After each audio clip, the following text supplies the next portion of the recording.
গোপালগঞ্জে জাতীয় নাগরিক পার্টির সমাবেশ মঞ্চে হামলা চালিয়েছেন স্থানীয় আওয়ামী লীগ ও নিষিদ্ধ ছাত্রলীগের নেতাকর্মীরা। বুধবার দুপুর 1:35 দিকে গোপালগঞ্জ শহরের পৌর পার্ক এলাকায় আয়োজিত সমাবেশের মঞ্চে এই হামলা চালানো হয়।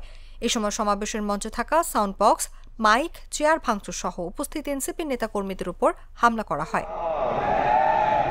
গোপালগঞ্জ সদর থানার ভারপ্রাপ্ত কর্মকর্তা মীর মোহাম্মদ সাজিদুর রহমান বিষয়টি নিশ্চিত করেছেন।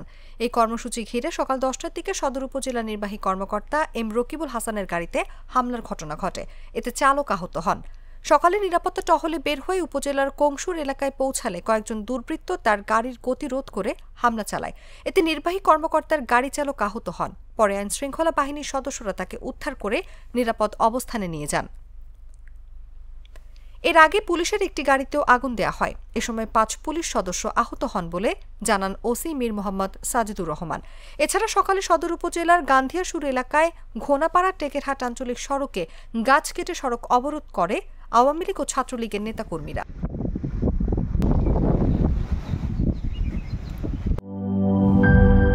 শিয়া বাটার ও ভিটামিন ই সমৃদ্ধ লিলি হালাল বিউটি সোপ, তারুণ্যময় উজ্জ্বল ত্বকের জন্য।